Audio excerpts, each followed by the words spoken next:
UPI और online खेले जाने वाले जुए में समानता क्या है? इसका लिंक क्या है? क्या ये दोनों एक दूसरे से जुड़े हुए हैं? अप्रैल में जिस तरीके से यूपीआई कई बार ठप हुआ, क्या उसके पीछे ऑनलाइन जुआ था?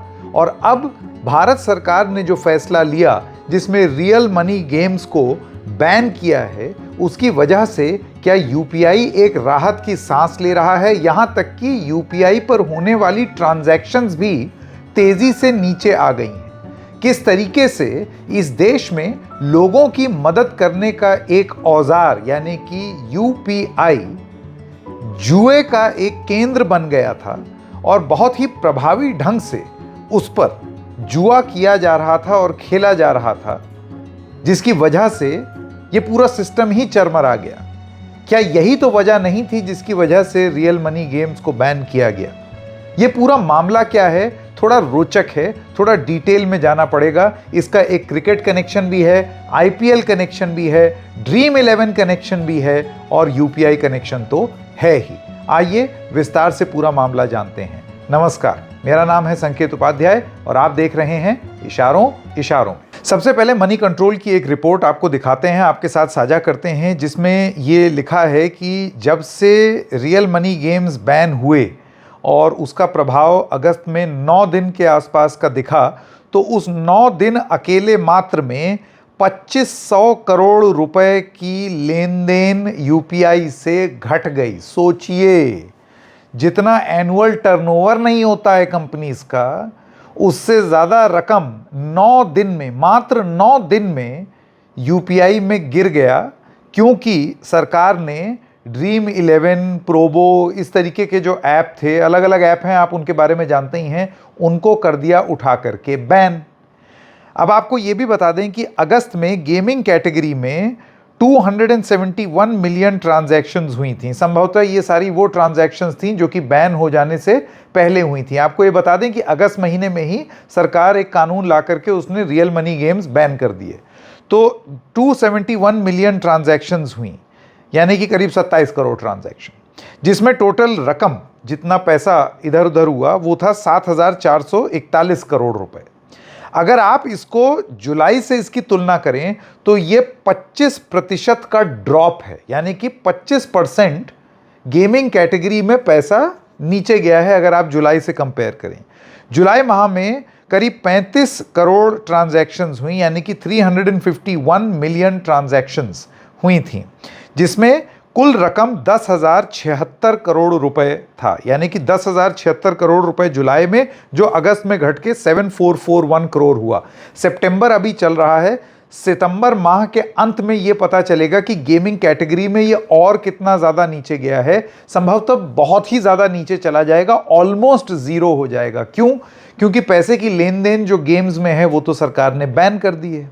अब ये क्यों सिग्निफिकेंट हो जाता है, आप वो जान लीजिए। रियल मनी गेम्स का annual turnover 1.2 lakh crore rupees का था, यानी कि वो जो लेन देन जो करते थे यूपीआई के माध्यम से, वो इस तरीके का पैसा था।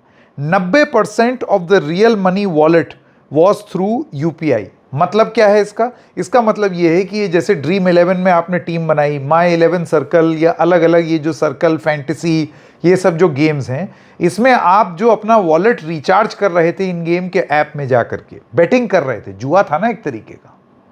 तो ये जब आप जुआ कर रहे थे तो यूपीआई का इस्तेमाल होता था वो जुआ करने के लिए। जो लोग ये कर रहे होंगे उनको तो पता ही होगा मैं किस चीज़ के बारे में बात कर रहा हूँ। तो 90% real money wallet was through UPI, और ये 10,000 करोड़ रुपए प्रति माह के आसपास का लेन देन हुआ करता था। 10,000 से 12,000 करोड़ के बीच में ये फ्लक्चुएट करता था। इसी वजह से सालाना अगर आप देखें एनुअल, तो वो 1.2 लाख करोड़ के आसपास चला जाता था। ये ट्रांजैक्शन मैं बता रहा हूँ, इतना लोग यूपीआई इस्तेमाल करते थे। अब आपको ये बता दें कि आमतौर पर यूपीआई बना ही इसलिए है कि बड़ा रोबस्ट सिस्टम है कि ये देश में लोग 5-5 रुपए, 2-2 रुपए, 10-10 रुपए इस तरीके से भी यूपीआई करते हैं। तो भाई ये गेमिंग से इतनी तो यूपीआई में प्रॉब्लम नहीं आनी चाहिए, यूपीआई को इतनी तो तकलीफ नहीं होनी चाहिए। तो आप ये जान लीजिए कि आम तौर पर ये जितने रियल मनी गेम्स थे, ये यूपीआई के कुल ट्रांजैक्शंस जो साल भर में ट्रांजैक्शन होती हैं, जो कि आप ये समझिए करीब $3 ट्रिलियन अ ईयर, इतना ट्रांजैक्शन यूपीआई से होता था एक साल में। तो उसका रियल मनी गेम्स सिर्फ 0.5% है। अब रियल मनी गेम्स की वजह से यूपीआई में कुछ हेर फेर होने लगे, या बहुत ज़्यादा यूपीआई तकलीफ में आ जाए या तनाव में आ जाए कि बंद होने लगे, ये तो थोड़ी अजीब सी बात लगती है ना।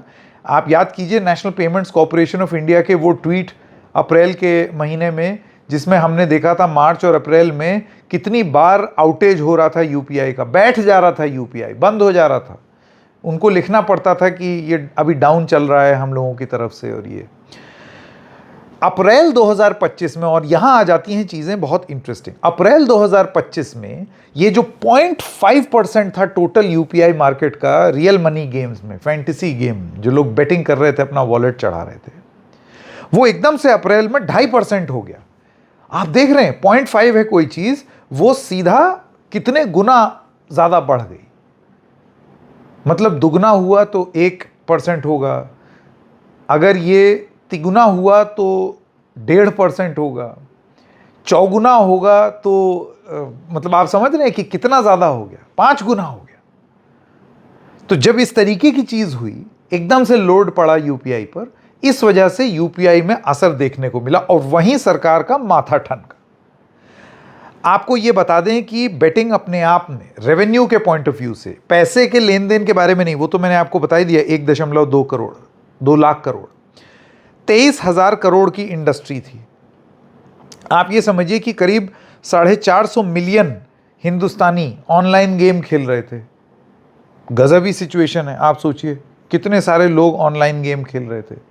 लत लग गई थी देश को एक तरीके से, और इसमें बड़ी बड़ी कंपनीज बड़ा बड़ा पैसा लगा करके इस लत को और ज़्यादा एक्सप्लोर कर रही थी। आप देखें ना, उस समय के ऐड देख लीजिए, माई 11 सर्कल और ड्रीम 11 तो स्पॉन्सर ही बन गई थी इंडियन जर्सी की। तो ये लोग, कितना इनका बोलबाला था, कितना इनके पास पैसा था, 6-6, 7-7 हज़ार करोड़ तो इनका एडवर्टाइजिंग और मार्केटिंग स्पेंड था। तो कौन इनके खिलाफ बोलेगा, क्या बोलेगा। अब आती है असली कहानी। थोड़ा सा आपको रिवाइंड करके ले जाते हैं बिजनेस स्टैंडर्ड और बिजनेस स्टैंडर्ड के एक आर्टिकल पर। बिजनेस स्टैंडर्ड का ये आर्टिकल जो आप अपने स्क्रीन पर देख रहे हैं, वो बहुत इंटरेस्टिंग बात बताता है।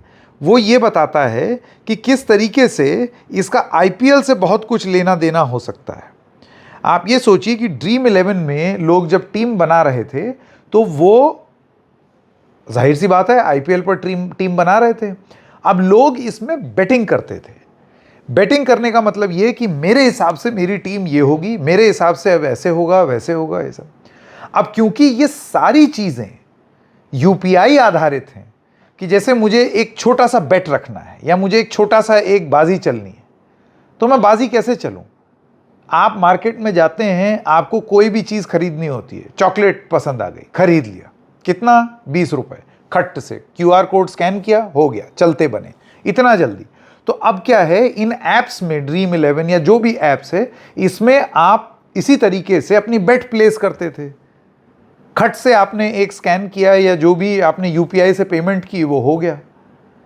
अब ये इतना ज़्यादा होने लगा, इतना ज़्यादा होने लगा, जैसे 0.5 से 2.5% हो गया, कि ये धीरे धीरे करके इसने इतना लोड बना दिया यूपीआई सिस्टम पर, यूपीआई सिस्टम ही बैठ गया।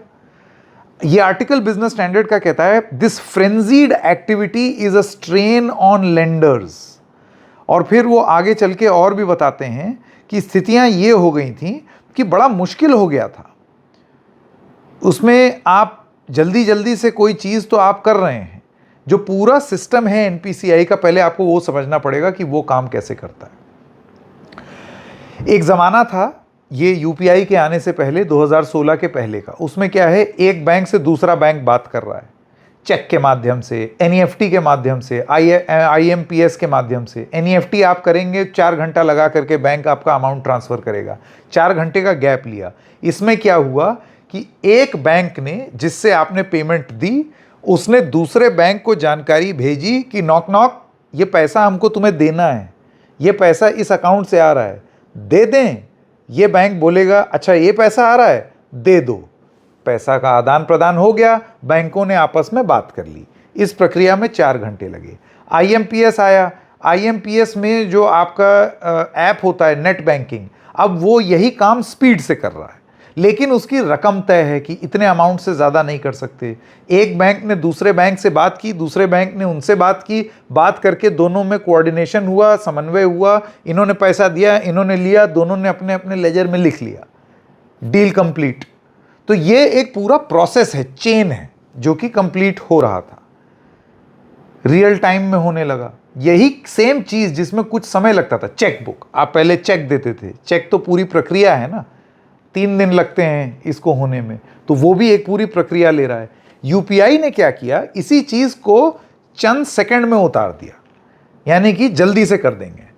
अब जल्दबाजी के चक्कर में ये जितने बैंक्स और इंस्टीट्यूशंस हैं, यानी कि आपका HDFC बैंक, ICICI बैंक, फलाना बैंक, ढिमकाना बैंक, उसके बाद फिर आपके ये जो स्कैन करने वाले ऐप हैं, फ़ोन पे, पेटीएम, भारत पे, जितने अलग अलग हैं सब, इन गूगल पे, इन लोगों का भी आपस में, अब इतने सारे लोग आपस में कोऑर्डिनेट कर रहे हैं इंटरनेट इस्तेमाल करके। ये अपने आप में बहुत तगड़ा इकोसिस्टम है, और इसको ले करके तमाम बैंक्स ने ये भी बोला सरकार से कि हमको थोड़ा सा पैसा चार्ज करने दो, हालांकि सरकार ने उसमें सूद नहीं लिए। अब हुआ क्या कि जब ये IPL के टाइम पर एकदम से लोगों ने खट-खट 20-20 रुपए, 10-10 रुपए इस तरीके से लगाने शुरू किए, ये जो आपस में वो बात कर रहे थे यूपीआई में भी जल्दी जल्दी, उसमें इतना लोड बढ़ गया कि वो जल्दी जल्दी बात करने में भी दिक्कत होने लगी, और इस वजह से यूपीआई डाउन होने लगा। उस समय आपको याद होगा हम लोगों ने एक खबर की थी कि बैंक्स आपस में ज़रूरत से ज़्यादा बात करने लगे, डबल डबल कॉन्फर्मेशन लेने लगे। तो एक रिक्वेस्ट जो एक बार होता है, हाँ ये पैसा दे रहे हैं, हाँ ये पैसा ले रहे हैं, ये वाली जो बात है ये यूपीआई में सेकंड्स में होती है, कुछ सेकंड में, जैसे कि 90 सेकंड, 15 सेकंड, 20 सेकंड। अब इसको लेकर के क्योंकि डाउन हो रहा था तो बैंक्स और ज्यादा रिक्वेस्ट देने लगे, हाँ मेरा पैसा आया, मेरा पैसा आया, और ये सारी चीजें आप ये समझिए डिजिटली हो रही थी। तो डिजिटली ये पूरे डिजिटल इकोसिस्टम पर जोर डाल रहा था, और इसने इतना जोर डाल दिया कि 4 बार आपका यूपीआई ठप हो गया। तो उसके तार अब घूम करके इसी बेटिंग से जुड़ करके, और यही ये जो रियल मनी गेम्स हैं उससे जुड़ करके आया है, बाहर निकल करके आया है। आप सोचिए, जुआ एक ऐसी चीज जिसने इस देश की गजब की एक उपलब्धि यूपीआई, उस तक को बैठा दिया, 4-4 बार बिठा दिया भाई।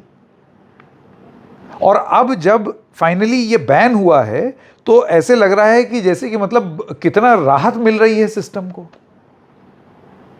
सीधा ट्रांजैक्शंस ही घट गए। अब आप ये सोचिए कि ये तो अगस्त के 9 दिनों की ट्रांजैक्शंस हैं जो 25% गिरी हैं, सितंबर में कितना गिर जाएगा, और जब ये गिरेगा तो कितना कम लोड हो जाएगा यूपीआई पर।